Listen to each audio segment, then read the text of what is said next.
అందరికీ నమస్కారం. మనం ఈ వీడియోలో ఏం తెలుసుకోబోతున్నాము అంటే, క్రిస్మస్ పండుగ అసలు ఎందుకు జరుపుకుంటాము? క్రిస్మస్ పండుగ యొక్క ప్రత్యేకత ఏంటి?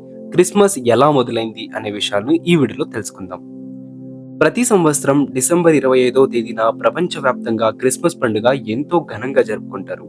యేసుక్రీస్తు జన్మించిన సందర్భంగా ప్రపంచవ్యాప్తంగా క్రైస్తవులందరూ ఘనంగా ఈ పండుగను జరుపుకుంటారు. ఈ సమయంలో చర్చిలలో ప్రత్యేక ప్రార్థనలు నిర్వహిస్తారు. ఈ పర్వదినాన్ని ఎంతో పవిత్రంగా భావిస్తారు.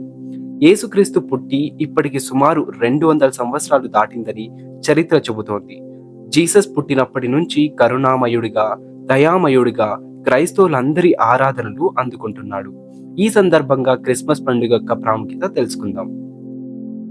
సుమారు 2000 సంవత్సరాల క్రితం రోమ్ కింగ్డమ్‌ను పాలించే ఆగస్టస్ సీజర్ తన రాజ్యంలో ఎంతమంది ప్రజలున్నారో లెక్కించాడు.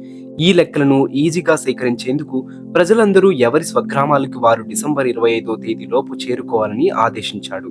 అదే సమయంలో రోమన్ రాజ్యంలోని నజరేతు పట్టణంలో ఉండే మేరీతో జోసెఫ్‌కు పెళ్లి నిశ్చయమైంది. ఒకరోజు మేరీకి గాబ్రియల్ అనే దైవదూత కలలో కనపడి, "ఓ మేరీ, నీవు దైవానుగ్రహం పొందావు. కన్యగానే గర్భం దాల్చి ఓ కుమారుడికి జన్మనిస్తావు" అని చెప్పి వెళ్ళిపోయింది. అంతేకాదు, పుట్టే బిడ్డకు యేసు అని పేరు పెట్టాలని, అతని దేవుని కుమారుడు అని తెలియజేసింది. యేసు అంటే రక్షకుడు అని అర్థం. ఆ తర్వాత దేవదూత చెప్పిన విధంగానే మేరీ ప్రెగ్నెంట్ అయింది. ఈ విషయం తెలుసుకున్న జోసెఫ్ ఆమెను పెళ్లి చేసుకోకూడదని నిర్ణయించుకున్నాడు. ఆ తర్వాత ఒకసారి దైవదూత జోసెఫ్ కలలో కనిపించి, "మేరీని విడిచిపెట్టకు. ఆమె దేవుని వరంతో ప్రెగ్నెంట్ అయింది. కాబట్టి ఆమెకు పుట్టే బిడ్డ దేవుని బిడ్డ. తనను నమ్మి ప్రజలందరినీ పాపాల నుండి విముక్తి కల్పిస్తాడు" అని చెప్పింది. అప్పటి నుంచి జోసెఫ్ దైవదూత మాటలు నమ్మి మేరీని ప్రేమతో ఆదరించాడు. అదే రోజు ఆ దేశాల మేరకు జోసెఫ్, మేరీలు తన స్వగ్రామమైన బెత్లెహేంకు వెళ్లారు.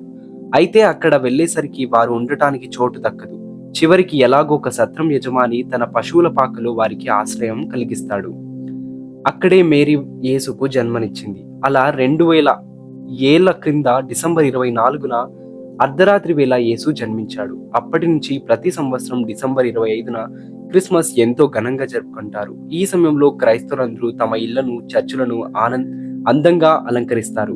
ఇళ్లలో నక్షత్రాల లైట్లు, క్రిస్మస్ ట్రీలు ఏర్పాటు చేస్తారు. ఇదే ఈ పండుగ యొక్క ప్రత్యేకత. సో ఫ్రెండ్స్, చూసారు కదా క్రిస్మస్ ఎలా జరుగుతుంది అనేది. నేను చెప్పిన ఈ కంటెంట్ మీకు నచ్చినట్లయితే ప్లీజ్ సబ్స్క్రైబ్ చేసుకోండి. అట్లాగే ఇంకా ఎలాంటి విషయాల గురించి కూడా తెలుసుకోవాలి అనుకుంటున్నారో కింద కమెంట్ సెక్షన్ లో పంచుకోండి. సబ్స్క్రైబ్ చేయడం అసలు మర్చిపోద్దు.